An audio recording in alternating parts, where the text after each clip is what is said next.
Bismillahirrahmanirrahim. Assalamualaikum warahmatullahi wabarakatuh. Waalaikumsalam warahmatullahi wabarakatuh. Alhamdulillah bertemu kembali dalam program IC Trilso ini dengan kawan-kawan pejuang, masya Allah.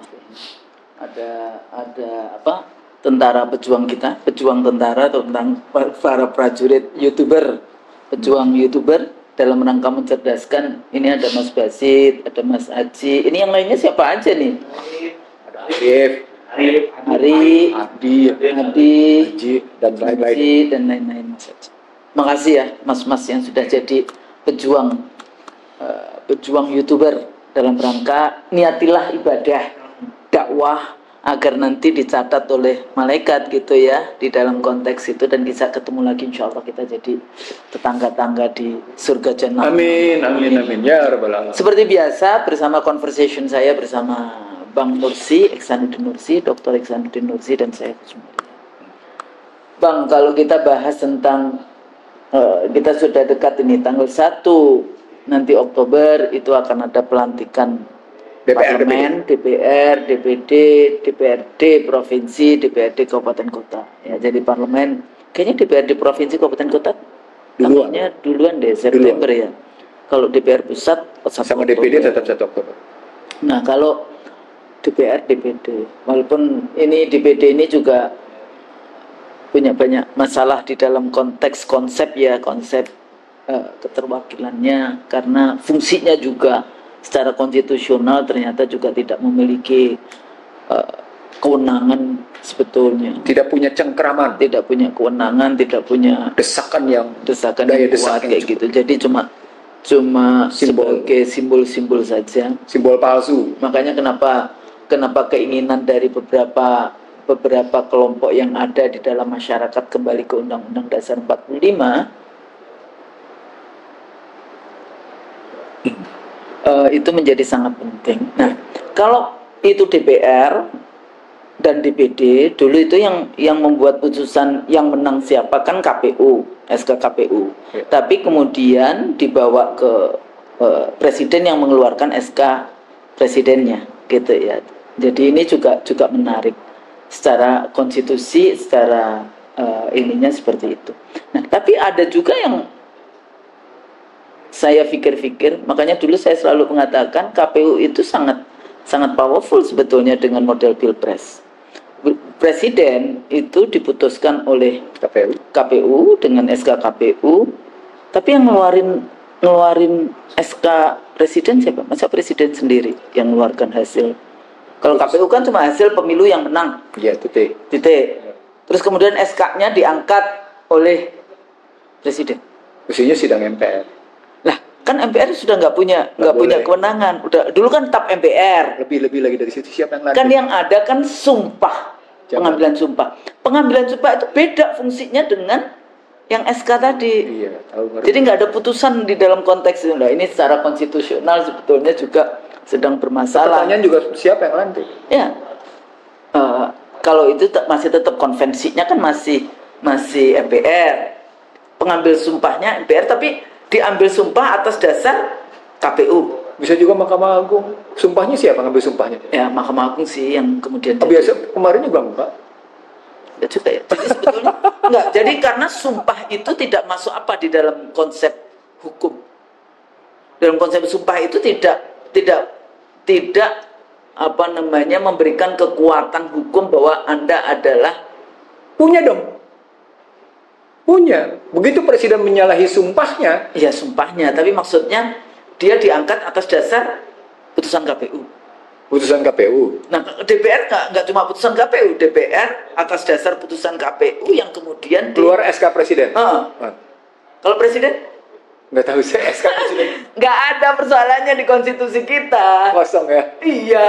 Jadi sejak 2004. Itu administratif negara itu. Sejak 2004. Makanya saya dulu waktu 2004, ini KPU sangat powerful ya, kita yang memutuskan presiden. Tapi waktu itu tidak berpikir, nah secara tata kelola negara ini sebetulnya bagaimana ya. Jadi itu di satu sisi bagaimana hasil pemilu administrasi negara itu. Iya. Tapi administrasi negara yang seperti itu juga menggambarkan kacaunya tata hubungan antar lembaga Nah, itu negara. itu yang pertama, Pak. Yang kedua, akhirnya Ya. kira-kira nyampe nggak ini tanggal 1 Oktober dan 20 Oktober di dalam konteks itu? Kalau sampai, kira-kira seperti apa sebetulnya di dalam konteks pelantikan ini ya, pelantikan hasil pemilu. Jadi kalau tanggal 1 Oktober pelantikan parlemen, DPR dan DPD, tanggal 20 Oktober pelantikan presiden yang saya seringkali mengatakan yang dimenangkan oleh KPU dan oleh MK. Pada saat pemilu yang modelnya MK-nya bermasalah dengan MK-MK, KPU-nya juga bermasalah dengan kasus etik yang sudah menjadi publik. Ya. Jadi, Anwar Usman bermasalah soal tahta. mm-mm. Firly Bahuri bermasalah soal harta. KPU Hasyim Asyari bermasalah tentang wanita. Jadi saya dulu walaupun nggak suka ya dengan harta tahta dan wanita, ternyata Jadi fakta ya. dalam politik kita Jadi di fakta ya. Indonesia menjadi kenyataan. Nah, Jadi fenomena. dari situ kira-kira ini sebetulnya bagaimana ya? Ini mesti memperbaiki di beberapa yang tadi tata kelolanya itu. Dulu aja saya, jadi diputuskan ya, kalau memang diputuskan KPU ya sudah diputuskan KPU dalam konstitusi, mau DPR, mau MPR, mau presiden, tapi ini SK-nya tetap presiden. KPU memutuskan siapa yang menang. Ya. Siapa yang menang. Bahwa yang menang ini adalah ini. Dengan demikian KPU menetapkan siapa presiden. Jadi begitu kan? Iya. Berarti hebat betul keputusan KPU. Nah, makanya waktu dulu saya mengatakan KPU ini super power waktu itu 2004 ya, tapi walaupun beberapa kali Tapi dalam perspektif administrasi negara itu lemah. Iya. Iya, kok KPU kayak gitu kan? Ya lemah sebenarnya. Maka setelah KPU Dulu menyatakan kan MPR kayak gitu ya. KPU menyatakan siapa yang menang, berdasarkan prinsip yang ada, mestinya dia tarik menjadi keputusan presiden. Tapi keputusan presiden di situ, keputusan presiden sebagai kepala negara, Bukan kepala pemerintahan.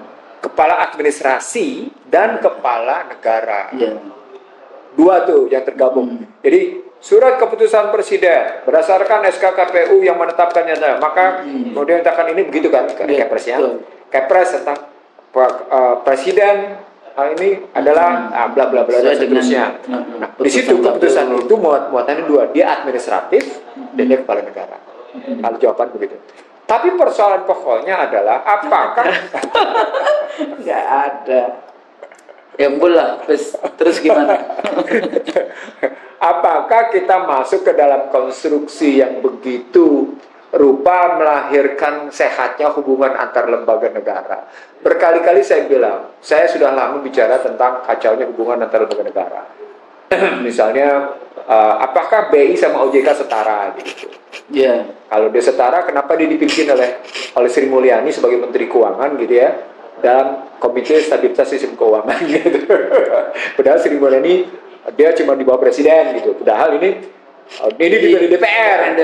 Ini dipilih DPR, yang satu dipilih DPR gubernur. Tapi model independen BI itu juga bagian dari konsep liberalisme. Iya, justru. Jadi pertanyaan-pertanyaan itu yang mengakibatkan tata urutan perundang-undangan dan kemudian tata hubungan lembaga negara menjadi memang ada undang-undang tentang tata urutan perundang-undangan, tetapi tata urutan perundang-undangan itu tidak menyelesaikan struktur kekuasaan dan hubungan antar lembaga negara. Itu dalam konstruksi tata negaranya begitu gitu. Nah, dari struktur itu saya berkali-kali menyebut tentang pentingnya MPR dikembalikan kewenangannya dengan dasar itu, karena beberapa bukti menunjukkan bahwa amburadul, selain amburadul jalan buntu. MPR tidak bisa bikin apa-apa tuh jalan buntu, karena mau mengambil model presidensial, tapi presidensialnya kayak gitu loh. Presidensial bukan presidensial ya. Sial. Itu presidensial. Presidensial gitu ya. Modelnya begitu gitu. Nah kalau kita balikin begitu, pertanyaan apakah memang dilantik? Kalau itu pertanyaan siapa yang melantik? Sumpahnya siapa yang ngangkat sumpah gitu. Nah untuk sampai di sana, karena kemarin kita sudah tahu yang melantik ada di MPR, sidang MPR dalam rangka pelantikan. Berarti kan MPR pelantikan, tapi kan atas dasar keputusan apa? Iya. Dan KPU sih. Keputusan. Aku dulu merasa, wah KPU sangat berkuasa. Sekarang tak pikir-pikir lagi, kayaknya salah deh. Itu koreksi diri yang bagus. Koreksi diri yang bagus. Tapi poin saya bukan itu aja, Husnul. Poin saya adalah, apakah sampai ke pelantikan? Ini sisa 75 hari, Husnul. Yeah. 75 hari kita tahu ada problem perekonomian yang besar, ada problem politik yang mungkin kelihatan masih jalan terus, karut-marutnya, gitu ya. IKN juga mana janjimu? IKN yang tadi berat. Katanya gitu ya. mau tanggal 1 Juli ngantor. Tapi tanggal 12 katanya mau ngantor di sana. 12 berarti 12, ada rapat kabinet tanggal 12 nanti, okay. 12 Agustus nanti. Lalu berikutnya bukan sekedar ekonomi yang kayak gitu, ekonomi yang kita tahulah, saya sudah bilang di bulan November kemarin, PHK sudah sampai 1 juta lebih di sektor tekstil misalnya. November saya ngomong. Muncul lagi dalam sebuah diskusi di bulan Maret, saya ulang lagi, sudah 1 juta sekian gitu. Tambah lagi, terus lagi makin ambruknya industri tekstil, tapi kemudian ada orang bilang, akan datang industri tekstil besar dari Cina untuk investasi Indonesia. Di tengahnya namanya industri tekstil Indonesia berantakan, diinvestasikan kacau betul gitu. Hancurnya daya beli, hancurnya purchasing manager index, hancurnya keyakinan konsumen, makin kuatnya ketergantungan pangan dan energi dari luar, nilai tukar yang terus bergerak di atas 16.000 gitu kan, turun sedikit 16.200, 16.153 dan seterusnya. Yang saya bilang sebagai rapuhnya fundamental makro. Jadi mikro berantakan, makro berantakan. Perekonomian, politik karut-marut. Sosial tadi, hukum transaksi. Jadi apa yang tersisa di Republik ini? Maka pertanyaan besarnya menjadi, apakah dengan modal begini pelantikan berjalan? Legitimasi seperti apa yang didapatkan? Nah, ketika Husnul bicara legitimasi, kita pernah bicara nih Husnul kemarin, legalitas sama legitimasi. Legalitasnya oke, legitimasinya tidak. Ingat ya? Plus minus ya, plus minus, ya kuadrat. Kita bikin kuadrat gitu. Legalitasnya oke, legitimasinya tidak. Nah, kita berharap legalitas oke, legitimasi oke. Ternyata bisa juga terbalik. Legitimasinya oke, legalitasnya nggak ada. Atau kemudian malu dua-duanya negatif. Itu orang biasa. Kalau tidak ada legalitas dan legitimasi itu orang pinggir jalan, the man on the street gitu ya. Iya, orang-orang pinggir jalan. The man on the street gitu. Nah sekarang, kalau Husnul bicara legitimasinya tidak ada, legalitasnya ada, ditambah dengan kondisi hampir semua gatra kehidupan berantakan gitu. Terbayangkan oleh kita bahwa ini bisa menjadi picu untuk tertundanya pelantikan. Itu jadi masalah.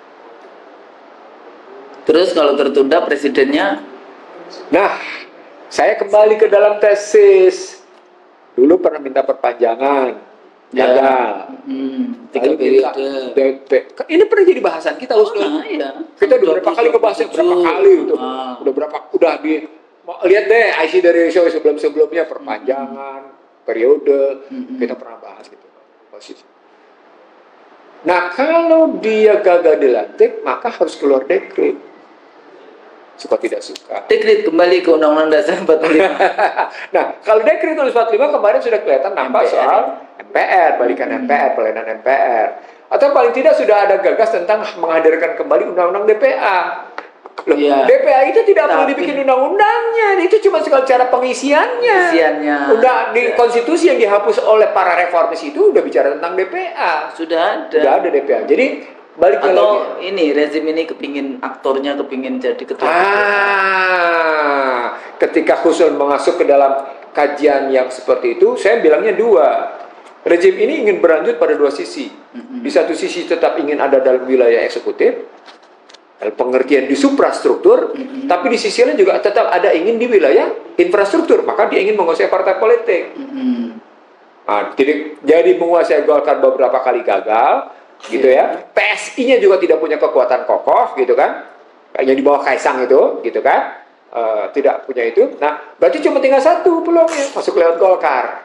Nah, kalau dia lewat Golkar, apakah di situ dia akan berhadapan dengan siapa paling tidak? Entah bergandeng tangan, entah berhadapan paling tidak dengan Nasdem. paling tidak dengan Gerindra. Gitu kan, yang punya bekas-bekas Golkar nih. Paling tidak dengan Demokrat, paling tidak dengan Hanura, kan gitu ngukur-ngukurnya. Kita kekuatan Golkar lama. Kenapa? Karena bayangannya begini. Kalau model politik yang terus dijalankan terus-menerus seperti dalam satu generasi terakhir ini, maka mestinya bangsa ini memang punya arah. Nah, ketika masih punya, berarti balik lagi ke sistem. Mengembalikan peran MPR. Kalau peran politik MPR berarti di situ harus muncul 3 kekuatan: partai politik, utusan daerah, utusan golongan. Nah, dekret itu paling tidak memperbaiki ini. Yang keluarin dekret siapa? Presiden. Cuma kan presidennya nih siapa kayak gitu kan? Yang waktu kemarin juga kayak gitu kan, gimana kalau presiden mangkat, kemudian wakil presiden menggantikan, terus wakil presiden meminta ini kan pasal 8 ayat 2 itu, pasal 8 ayat 1, pasal 8 ayat 2. Oke. Tapi kalau sudah bilang presiden, berarti kan harus ada pihak yang betul-betul menyiapkan konsep ke depan. Bagaimana mengantisipasi situasi ke depan? Apakah pelantikan jadi atau tidak jadi?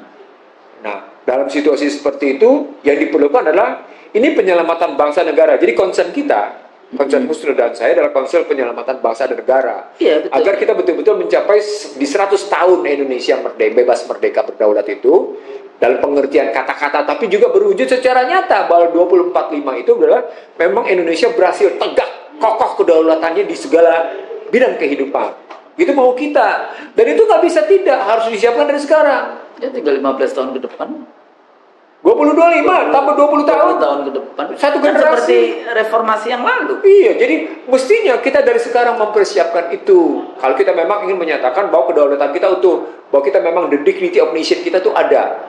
The dignity of people itu ada gitu. Tapi kalau tidak ada kesepakatan di dalam konteks apakah yang di dalam konstitusinya, apakah kemudian indikator-indikator yang ada, ya yang dibalik itu adalah katanya butuh apa, ideologinya komunis atau ideologinya Marxis atau ideologinya liberal, atau sebenarnya balik lagi ke yang model Pancasila dengan apa namanya, kalau liberal di dalam konteks ini materialisme.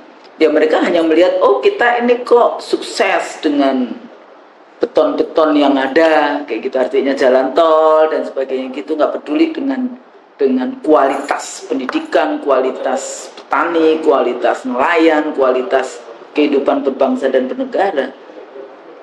Ya, contohnya apa ya? Contohnya mereka kayaknya sudah tidak pernah melihat apa yang sesungguhnya terjadi. Mereka masih sangat melihat, oh kita sukses kok di semua bidang. Tadi khusus bilang hutan beton dengan ukuran sukses. Sekarang kita masuk dulu ke dalam kancah per definisi. Dari situasi setuju tidak setuju, sekarang ini perang. Kita sudah berkali-kali menyebut dari perang dagang ke perang nilai tukar, ke perang ICT, ke perang sistem ekonomi, masuk ke dalam perang yang namanya militer dan perang macam-macam termasuk wilayah, terjadilah akumulatif war, terjadilah hybrid war. Kalau ini situasinya perang, maka pertanyaannya, siapa yang sudah menang? Masih dalam posisi perjalanan sekarang. Sekarang kita tanya lagi, apa indikator menang? Kan gitu menarik pertanyaan. Apa indikator menang? Minimal ada 6, Ustaz. Ada 6 indikator yang disebut dengan apa itu menang perang. Yang pertama, diduduki wilayahnya. Wilayah, berarti diduduki ibu kota. Ya kan? Kalau ibu kota Jakarta nggak bisa, ya dipindahkan lah. Ya, diduduki ibu kota. 1. Diduduki pusat-pusat kotanya, diduduki ibu kota dan pusat-pusat kota. 1 indikatornya. Yang kedua, tokoh-tokoh politiknya ditahan. Tokoh militer, tokoh politik habis semua ditahan. Bisa ditahan, bisa dibunuh. Ditahan, dibunuh, dikooptasi. Habis. Kooptasi nanti itu masuk dalam indikator yang lain, Ustaz. Tapi paling tidak ditahan, paling tidak dibunuh. Itu 2 indikatornya. Jadi pertama tadi kota diduduki, lagi habis di situ. Indikator ketiga, gitu ya. Perekonomiannya dikuasai. Ya, udah jelas itu kan. Politik dan perekonomian dikuasai. 1% menguasai 50%. Perekonomian dan politik dikuasai. Itu indikator ketiga. Indikator keempat, Ideologi dan regulasinya berhasil diubah sesuai dengan kemauan negara yang muncul. Industri kapitalisme, itu mau salah satu kesehatan, mau pendidikan, mau pekerjaan, semuanya arahnya kepada industri kapitalisme. Iya. Yang kelima, data kehidupan tidak lagi bisa menunjukkan berdasarkan kekuatan yang ada di dalam, tapi sesuai dengan kehendak sang seluruh kehidupan jadi maksudnya. Yang keenam di situ gitu ya, arus informasi, arus pemberitaan, arus kemerdekaan berpikir, kemerdekaan bersikap sudah tidak ada lagi. Habis semua di situ. Jadi fear of yang muncul tidak lagi bebas dari ketakutan, berada dalam tindak kekerasan, penindasan. Itu artinya hak asasi manusia berantakan di situ. Habis gitu. Baik ekosop maupun ekosop politik, ekopol. Sekarang kita pindah ke Indonesia. Indonesia diapain? Ideologinya dibongkar, dirusakin, regulasinya kena, para elitnya terkooptasi. Pertanyaan saya, itu bebas merdeka nggak? Ya kan kita bahasan kita sejak KMP ya. Iya. Sudah rusak. Sudah rusak. Kalau begitu. Jadi emang berat nih di dalam konteks kita mau. Saya setuju sama Husnul. Situasi Indonesia memang berat jika memang kita pada 2045 ingin sungguh-sungguh menegakkan kedaulatan. Jeleknya tesis Ihsanuddin Nursi nggak begitu Husnul. 2045 kalau situasinya terus-menerus begini, itu Indonesia pecah. Bisa pecah, bisa hilang, bisa dihilangkan. Bisa. Ya seperti dialog kita balasan tahun lalu. Betul. Kita pernah berdialog dua, Indonesia pecah habis bersama Nazaruddin Samsudin waktu itu, gitu ya. Tapi paling tidak, gitu ya. Saya ingin mengatakan, saya juga terkejut dialog kita waktu itu kita lawan bersama Jeffrey Winters, ingat ya? Kita sama Jeffrey Winters. Sama Jeffrey. Ya. Oke, logikanya menjadi kalau 2045 kita punya beberapa alternatif, baik alternatif positif maupun alternatif negatif. Ada skenario positif, ada skenario negatif, maka ada skenario stagnan. Dia tidak kemana-mana. Business as usual. Business as usual. Maka sesungguhnya kita tidak sungguh-sungguh punya kemerdekaan sejati. Nah itu yang saya khawatirkan Husnul. Ya persoalannya itu namanya bom waktu. Bom waktu. Nah itu karenanya sisa waktu 75 hari menjelang 20 Oktober ini pelantikan presiden itu menjadi sangat menentukan apakah kita memang akan di 2045 itu akan sampai pada skenario positif, yakni kemampuan menegakkan kedaulatan di segala bidang kehidupan makin tegas, jelas dan nyata, tegas, jelas dan nyata gitu ya, kedaulatan kita di berbagai bidang kehidupan, atau kita stagnan yang Anda bilang bom waktu, atau kemudian kita makin merosot. Cuma 3 skenario. 3 skenario cuma itu. Kita pilih di 2045. Persoalan besarnya menjadi kenapa Anda berhasil menyatakan Indonesia emas hanya dalam rangka mengikuti kajian-kajian pihak asing. Itulah. Tanpa melihat kenyataan di dalamnya bahwa sesungguhnya Anda terkooptasi habis-habisan. Dari sejak zaman SBY dulu gitu ya, bagaimana bangganya mendengarkan kajian-kajian analisis dekan pihak asing dari Harvard ngomongin tentang kemiskinan. Halo, panggil aja itu profesor-profesor, dokter-dokter yang sekolah beneran, yang dapat beneran dari UI, dari IPB, dari seluruh universitas di Indonesia. Pasti kan akan menjelaskan apa itu yang namanya kemiskinan di Republik ini, dan mereka pasti di kampus-kampus pasti kadang-kadang bagus loh, kenapa cuma bicara pada level yang analisisnya itu, kasih dong solusinya. Loh, kan Anda yang dibayar oleh rakyat untuk mikir. Saya jawab sekarang Husnul, saya punya solusi. Berani nggak? Ya, kita punya solusi. Kita punya solusi. Cuma persoalannya kok jadi kita yang dituntut. Anda yang sudah dibayar rakyat untuk. Dan kita ngomong begini bukan tidak punya solusi. Kita punya solusi lengkap kalau boleh dibilang. Ya sebetulnya theoretical speakingnya kan sudah di-spill gitu kan. Dan itu sebenarnya sudah menunjukkan sebagian solusi. Oh ini nggak bisa, kayak diskursus apa yang kita kembangkan itu juga sudah memberikan arah kayak gitu. Jadi gimana harusnya? Jadi kalau kita balik lagi Husnul dengan pelantikan, apakah pelantikan 20 Oktober 2024 ini menjadi picu untuk bangkit, sesungguh-sungguhnya bangkit sebagai bangsa yang bebas, merdeka, berdaulat, adil, makmur, gitu kan? Dipakai alinea 2 nih, Husnul. Bebas, merdeka, adil, berdaulat, adil, makmur, gitu. Bebas, merdeka, berdaulat, adil, makmur. 5 itu indikatornya. Atau memang akhirnya kita sungguh-sungguh memang tidak berdaulat, tidak adil, dan tidak makmur. Maka wajar misi alinea 4-nya tidak tercapai karena visinya sudah berantakan. Gitu. Lihatnya begitu. Nah, jadi pelantikan 20 Oktober itu menentukan apakah visinya menjadi utuh atau visinya kemudian menjadi memang nanti menarik apakah kemudian koalisi tetap bersatu atau terjadi decepsi juga di dalam koalisi. Di sini menarik pertanyaan Husnul. Saya akan kembali ke apa yang disebut dengan character and leadership style. Jadi soal karakter kepemimpinan dan gaya kepemimpinan. Iya, betul. Emang itu? Jawabannya itu sesungguhnya. Jadi karakter pemimpinnya karakter pemimpin jantan, gitu ya. Karakter I am a gentle as a leader, gitu. Beda dengan ada yang menggunakan desepsi. Beda ya? Beda banget. Tapi pada saat yang sama tidak hanya yang pertanyaan yang sama kan, persoalannya juga how far Anda bisa mempertahankan kedaulatan ini dari gempuran poros Beijing maupun poros Washington.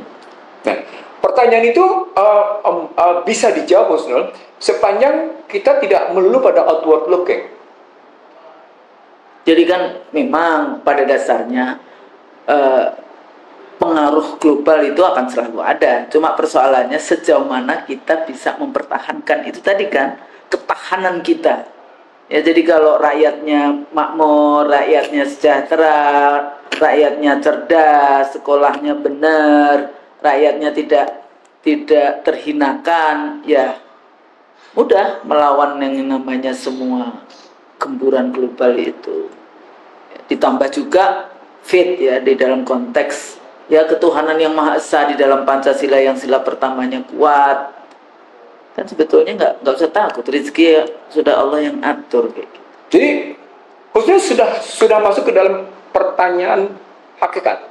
Pertanyaan hakikatnya adalah bagaimana postur pertahanan kita di pendidikan? Bagaimana postur pertahanan kita di ekonomi?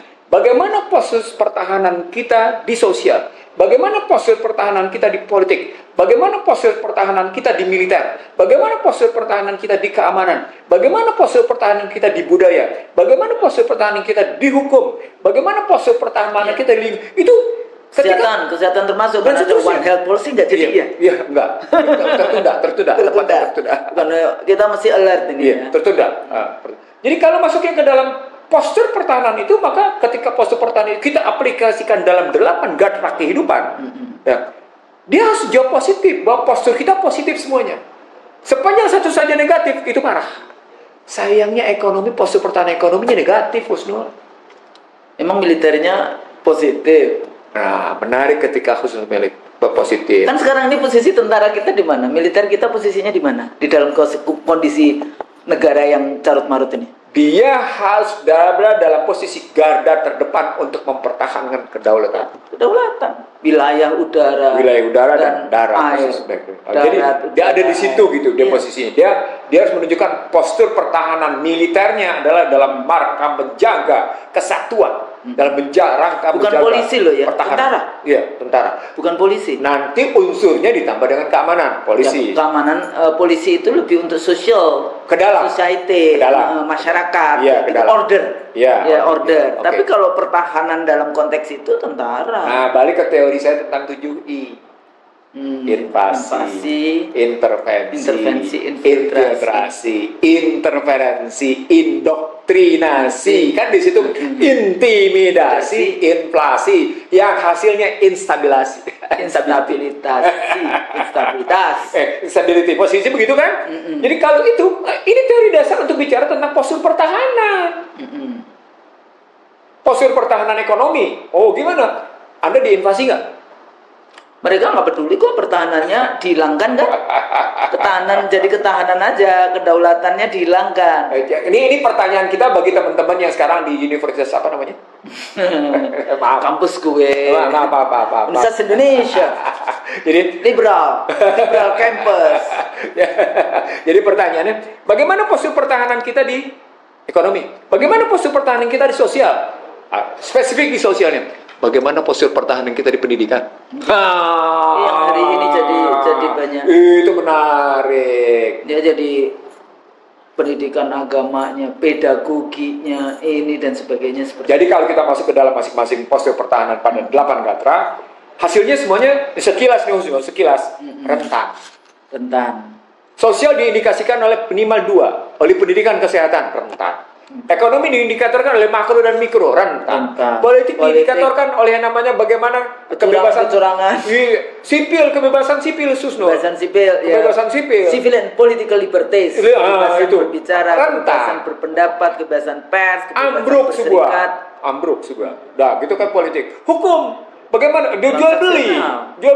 Kan di situ kan lingkungan rusak banget karuan karena ekonomi. Ya kan? Ekstraktivisme resources habis di situ. Budaya, Anda diserang habis-habisan karena masuk dalam posisi asymmetric war, masuk dalam namanya cultural war, itu kan ketemunya, ya nggak? Udah jadi budayanya kena, lingkungannya kena di situ. Nah, kalau sudah sampai begitu, maka pertanyaan lebih lanjutnya, apalagi yang kita miliki itu bertahan gitu.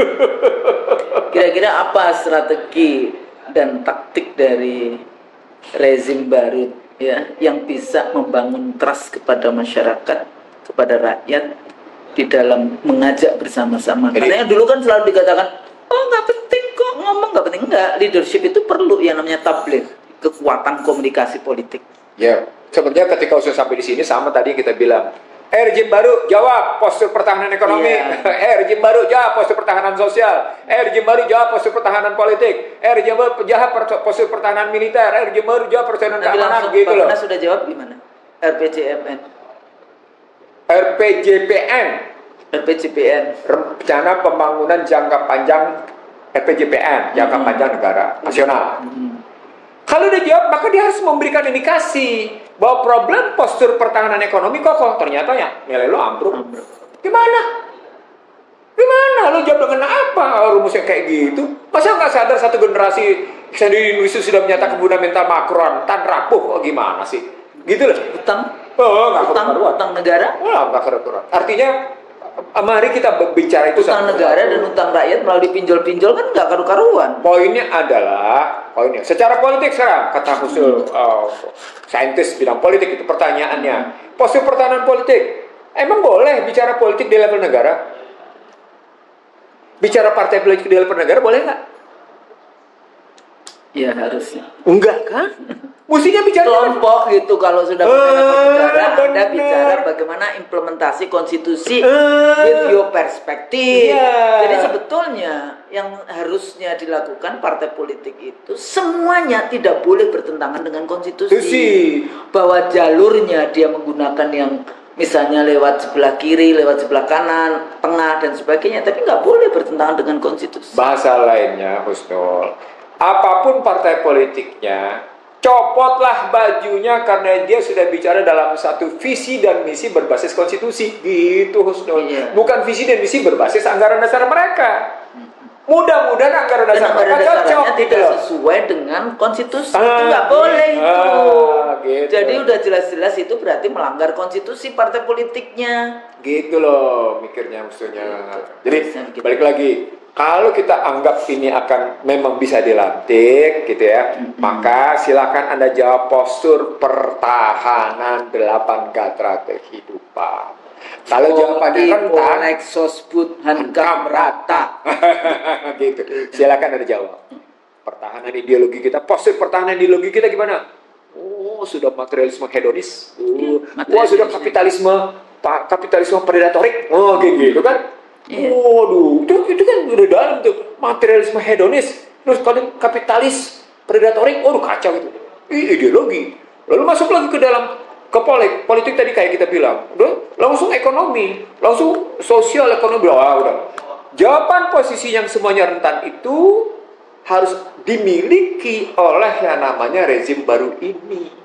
Supaya 2045 sudah muncul kekuatan the dignity of nation-nya itu, the dignity of people-nya itu, the dignity of man ya, strukturnya jadi the dignity of nation, the dignity of people, the dignity of man-nya, rakyat gitu. People itu kemudian terjemahkan ke dalam manusianya, itu kokoh. Apa poinnya?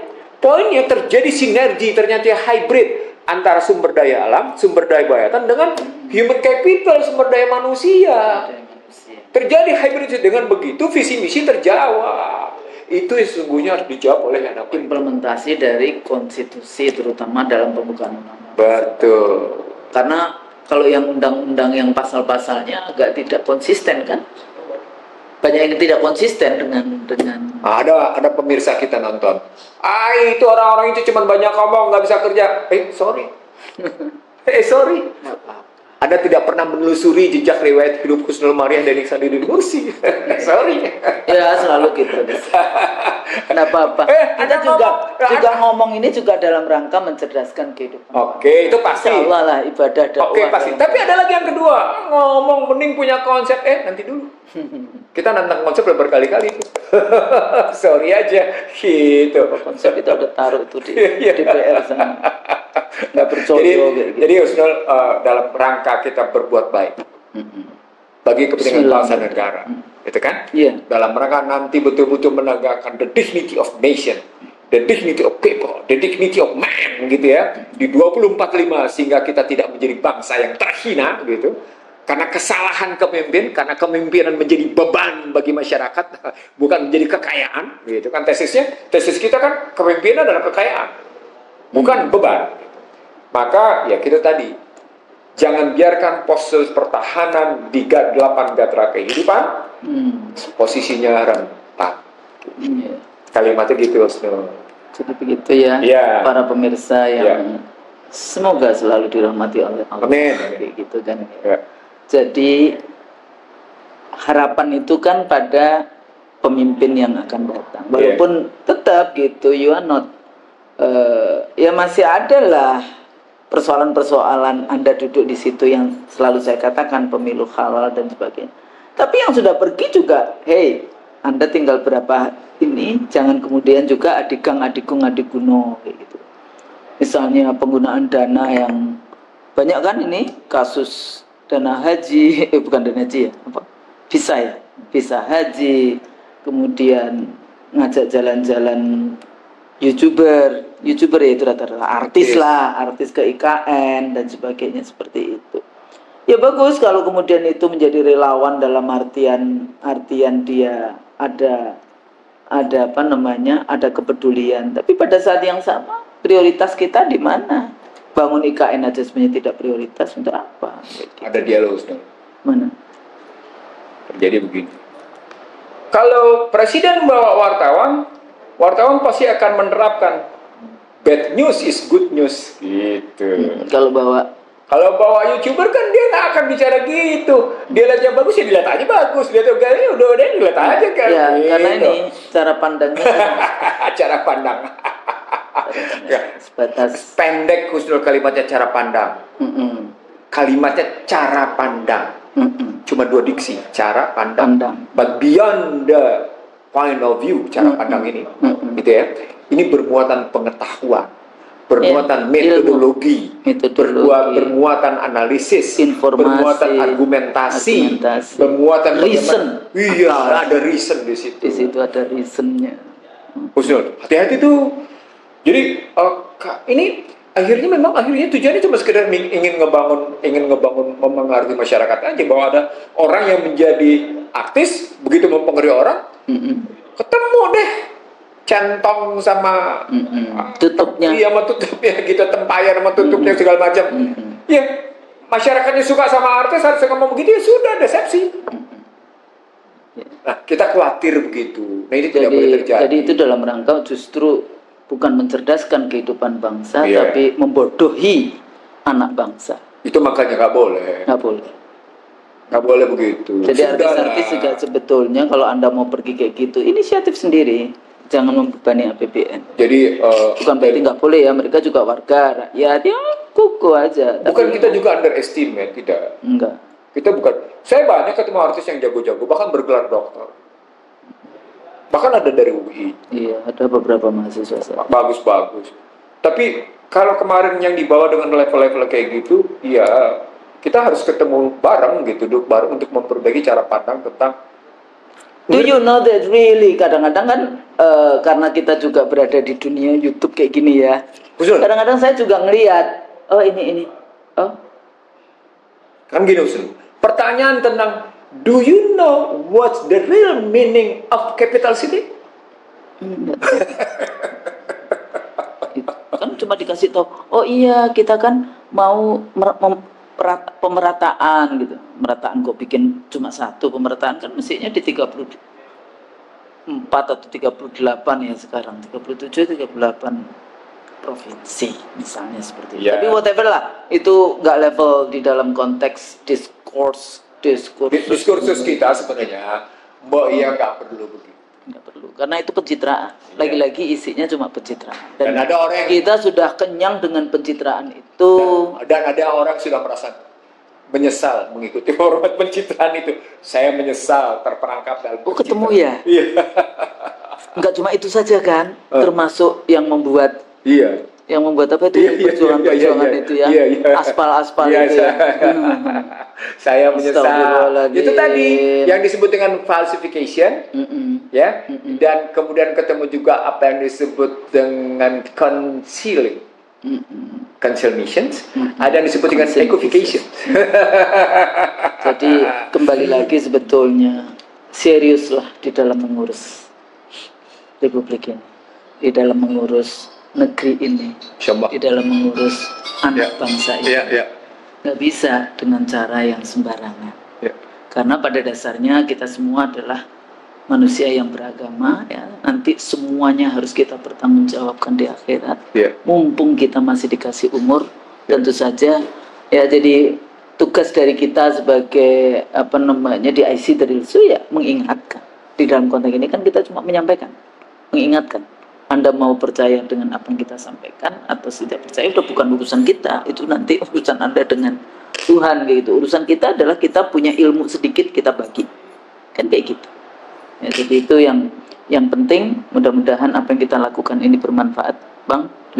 Dan mudah-mudahan para pemirsa IC Darilso juga sabar setiap kali menunggu, karena jadwalnya Bang Nursi dan saya sejak sudah offline banyak di mana-mana, itu sulit untuk mempertemukan jadwalnya, tapi insya Allah masih ada, walaupun cuma 1-2 kali tayang, tapi mohon dimaafkan dengan itu. Tapi insya Allah doakan kami masih sehat, doakan kami masih istiqomah di dalam perjuangan ini, dan sama juga mudah-mudahan anak bangsa kita, negeri kita, segera Allah berikan pencerahannya, berikan hidayah, dan ya kita selalu berdoa untuk kebaikan bangsa ini sehingga kita bisa mencapai baldatun thayyibatun wa rabbun ghafur. Amin. Saya pikir itu. Kalau kami salah, mohon maaf. Wassalamualaikum warahmatullahi wabarakatuh.